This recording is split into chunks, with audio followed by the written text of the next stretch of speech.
Hi, this is Jen Rubin, editor-in-chief of The Contrarian. If it's Monday, it must be Pablo Torre. Pablo, welcome. Jen, I fear that we might have yet again some good sports stories to discuss. You think so? This is kind of the cornucopia of sports with basketball starting, college football, pro football.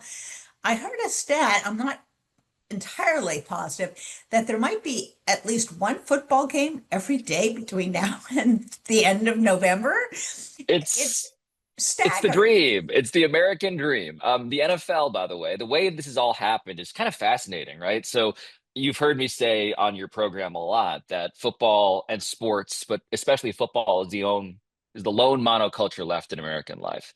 Part Yes. of the reason why that's so is that from the commissioner of the NFL on down, the NFL has basically seen the planet and the calendar as a risk board with territories to seize. And woe be to the, other sports that dare compete during the fall and the winter. For now, that's football season. I expect it'll be also 365, also perpetual. But in this case, yeah, there are football games literally all the time. And Yeah. so it is.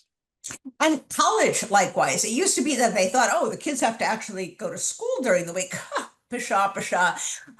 Now you have Friday games. You're going to have games during the week in other areas.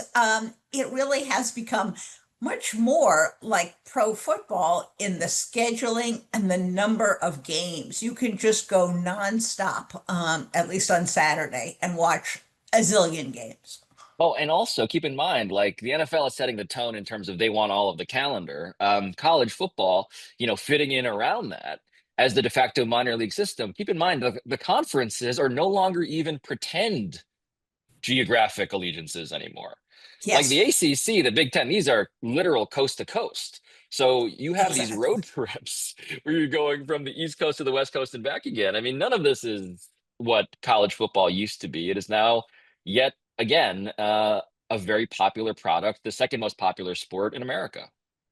Now, unlike college football, where you have some really top teams that are showing their strength throughout the season, you still have upsets, obviously, but Ohio State is still up there.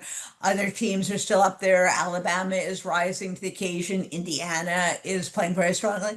In pro football, who is dominating? Is there any, like, Uh, Part of the comedy of the NFL's popularity is that you don't, so ratings are up. Ratings are up. And it's gangbusters at the box office. And that's in spite of the fact that there is no great team, or even I would say like really, really good team. So mediocrity is the word that I use to describe what we're watching on the football field right now at the professional level. The kinder euphemism for that is parody, in which right? anyone can beat anybody else. And that is true, by the way. You turn on an NFL game, you have no idea who's going to win that thing. And that is on one level an excitement. But on the other level, it speaks to how there's just this big slog. And when you look at just the power rankings, so the number one team as of last week entering this one was the Detroit Lions. They had one loss. Monday Night Football last night, we saw the Kansas City Chiefs beat them. And you'd say, well, the Chiefs, of course, they're always a Super Bowl favorite. And that is true. They are. I have them as a stock you should never sell in the regular season, basically. But the Chiefs this season have been largely mediocre. They already have two losses. Yeah. They came into this week limping. And so to me, I think there's the stress. It's almost like how you bet on the stock market, but you don't necessarily pick a company in specific. That's how I see the NFL. It's a green arrow pointing up and to the right, and the Chiefs are probably going to be there at the end. But short of that, anything is possible, and people will watch anything. I mean, I could put a Yes. football on this table right now, Jen, and I believe People 10 will million people will tune in to see a football sitting on a table. That's how addicted we are to the game. remember that for next week. And just to magnify your point, tonight rather, the Bills are playing and they lost for the first time. We'll see if they come back or if they stumble as well, because it's really hard. And look at the Eagles. Yeah. They've had a rather miserable season so far. So It's all up in the air. Now, in the WNBA, there is no doubt who is the dominant team. Once again, Yes. 3 out of the last 4 years, Las Vegas Aces have won it. And they have a truly dominant player. And they were able to win the series 4-0. What do you think of them, the franchise, and what that means for the league as a whole, where we've had superstars on other teams, but those teams have not been good enough to really displace the Aces? Yeah, we're talking about Asia Wilson, who is Yeah. the best player of her generation. There are arguments to make that she will be the greatest of all time when she is done. She's not close to done. She is the MVP, Finals MVP, Defensive Player of the Year. Pretty much every accolade you could give a player, Asia Wilson collected it this season, and seems like the default, the incumbent to get all those trophies next season too. And it's interesting, right? So in the big picture of the WNBA, from the outside, the number one name that everybody says, of course, is Caitlin Clark. And if you fell asleep during this WNBA season, what happened was Caitlin Clark got hurt. The Indiana Fever, without her, actually made a really impressive run deep into the postseason. But the thing that tends to happen in this league is that there are, in fact, a very clear upper class tier of teams. And it's typically the Las Vegas Aces and the New York Liberty. The New York Liberty were knocked out early in the playoffs. That was a bit of an upset. But the Aces, yeah, they're Goliath. I would say that the Aces are the closest thing they have in that sport to Goliath right now. And the question of like, why do you guys care about great teams? Why do you want Goliath? To me, the reason why you want a Goliath in football or in the WNBA or in the NBA or in any sport is just because to upset Goliath is itself this incredibly fascinating storyline. So in the NBA, for instance, when the Warriors were winning and they were a dynasty, the modern dynasty that they were, setting regular season wins records with Kevin Durant and Steph Curry and all that, they set viewership records because the story was who could possibly beat this team. Um, when there is sort of just this slog, it's really hard to sell the most familiar recipe for sports narrative, which is the underdog. When Right. everyone's kind of, like each other, it's really hard to do that. In the WNBA, what we're seeing is the building of an actual legend of a Goliath in the Las Vegas Aces, led by Asia Wilson, and it's super impressive. To your point, I always feel like, what's the fun of rooting against the Cowboys if they're rotten? It's only when they're at that level that people either love them or hate them. If they're kind of pathetic, who cares? One way or the Yes. other. So, meanwhile, speaking of pathetic, we have Bill Belichick in North Carolina. They spent, I think the term is shitload of money for this guy with all kinds of expectations, maybe not even appreciating the enormous difference between coaching in the NFL and coaching in college. And he's been kind of a dud. What do you think's going to happen? They stick with him? I mean, they're paying him enough money. What's going to happen there? Yeah, I don't want to just say I told you so to everybody. But But you this told him was so. but I'm tempted, Jen. I'm tempted more and more every day. The story of this coach and his second act is one that I reported, and I reported through the lens of Jordan Hudson, his very young girlfriend, who has this position of great influence in his life. And I dare say that as messy and horrible as I thought this team was going to be, they are worse. They are worse to the tune of the worst team in Carolina football history, which is already a sad history. They are worse to the extent of this might be the worst team in the Power Five. When it comes to what the outlay is for salaries and the hype versus the return on that investment, the outlay has been controversial just on that level. So $10 million dollars a year to Bill Belichick for 3 years guaranteed makes him the highest paid public employee in the state of North Carolina. His general manager, Mike Lombardi, who also has a seven-figure salary, is the highest paid general manager in college football, period. This is a team that came in boasting about being the 33rd NFL team. And the joke that I was hearing from people around the NFL in the last couple of weeks has been, yeah, they're the 33rd team, as in, like, they are worse, certainly, than the winless Jets in the NFL. They are truly an embarrassment. And the reason why I was setting the line preseason at one season and probably take the under is because it's a recipe not just of horrible. I want to put a diplomatic spin on this. People who don't understand what they don't know about college football, people Yes. who can be geniuses when it comes to, in Belichick's case, football strategy, but have never done this job at an era in which, by the way, Nick Saban, no less than Nick Saban, was like, this is too complicated and messy. I'm going to retire. Belichick swoops in at that moment in college football's history. And so, with him and Mike Lombardi, let alone Jordan Hudson, there is just an epic mismanagement of a ton of money and the setting up, according to every report that's been published, and there have been a lot of them over the last week, reports that indicate that not only is the Board of Trustees at Carolina, their mood changing about this, but the mood of recruits that they, of course, need to persuade to show up at this mess, that has been changing. Questions of who are we going to fire? Because in sports, as you know, when things go bad, you need to sacrifice something. And so the parlor game now is who is the first to be fired from this very expensive staff. Um, it's just everything going wrong at the same time, and lots of people now in the pool reporting on it because finally the water seems very warm. And this is where the professionalization of college sports and the overall mission of college comes in conflict. It's one thing if you spend $10 million and okay, the excuse is you generate money for the other programs, you generate money for scholarships.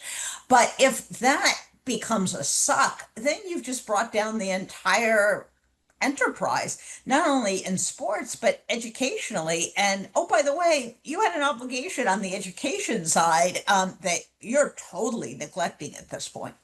It's a useful reminder. I have a bit of sports brain on this, and I'm reminded as I talk to people at Carolina who are not aligned with the sports side of things Yeah. that this is a proud institution of public education, one of the crown Yes. jewels, you could argue, of the American public education system.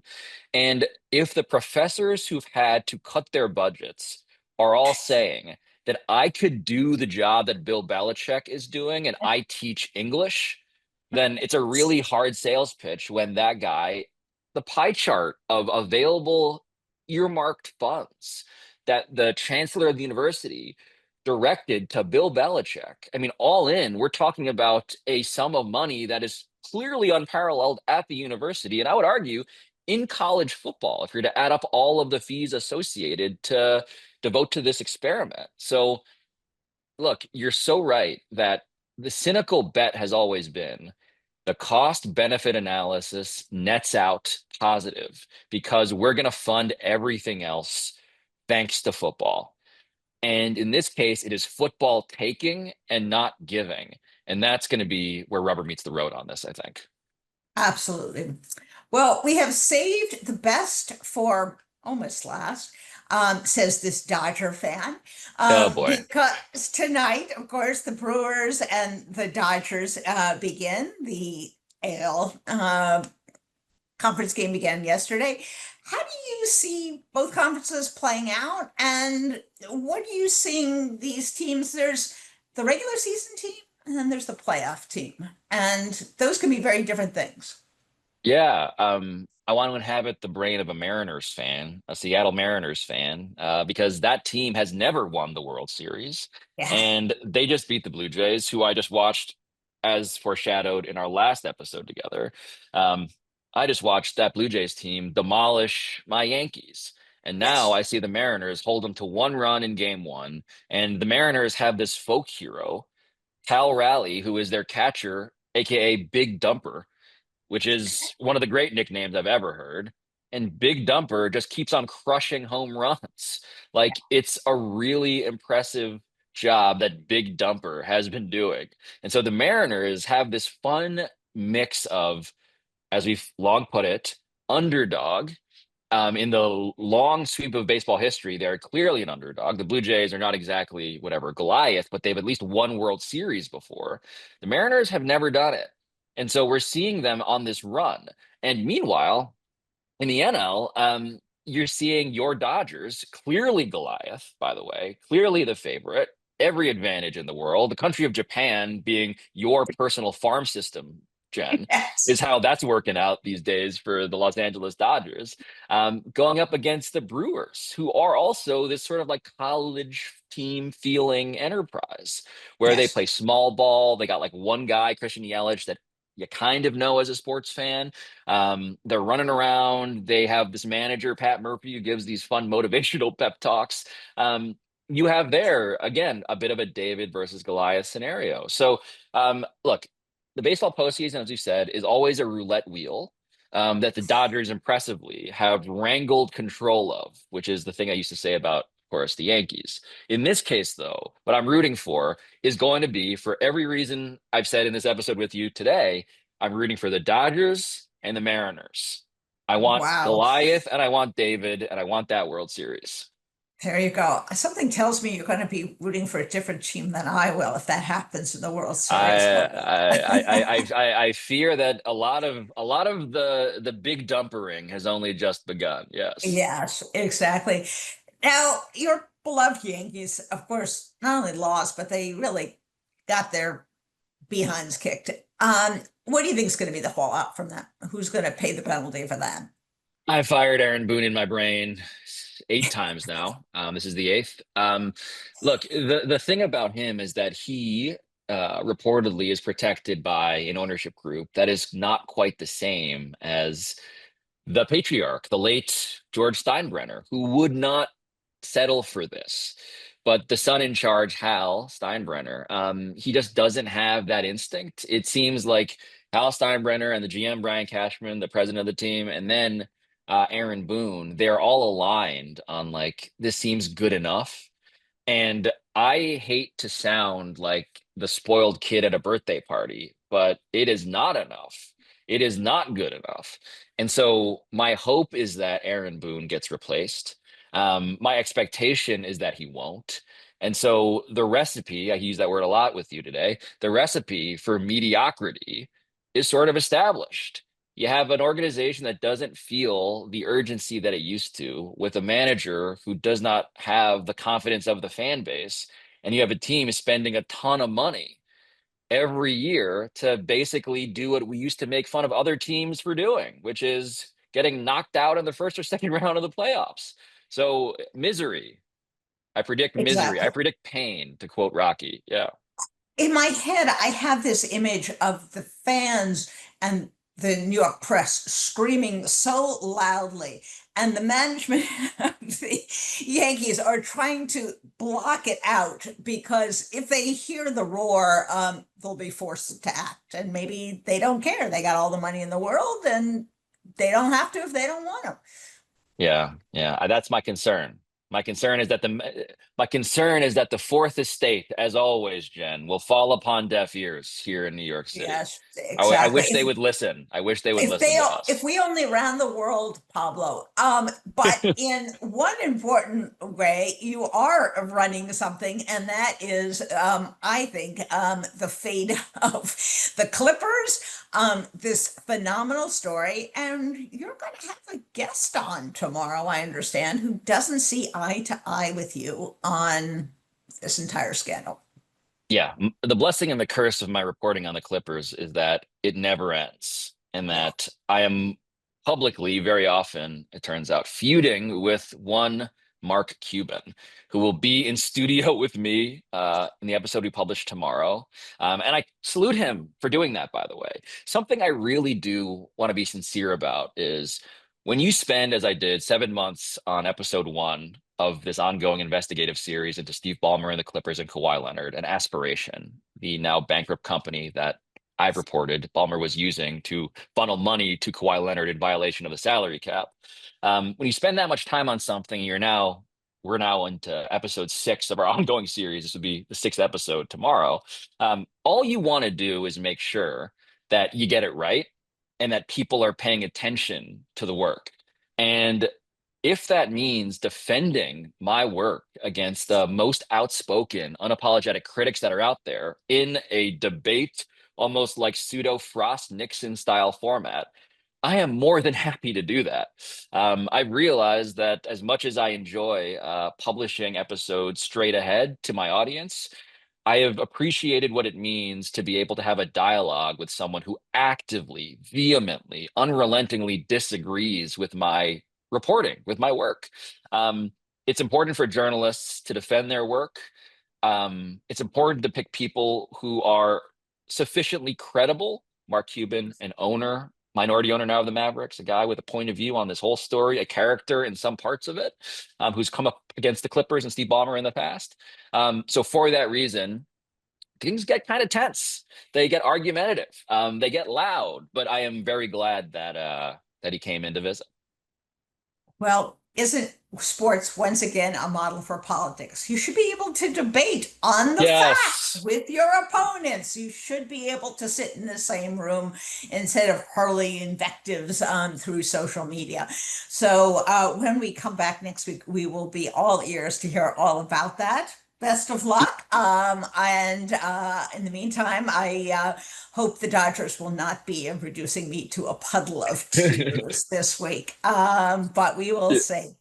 Yeah, Jen, next Monday, we'll do a bit of post game on the baseball and also the Clippers, I think.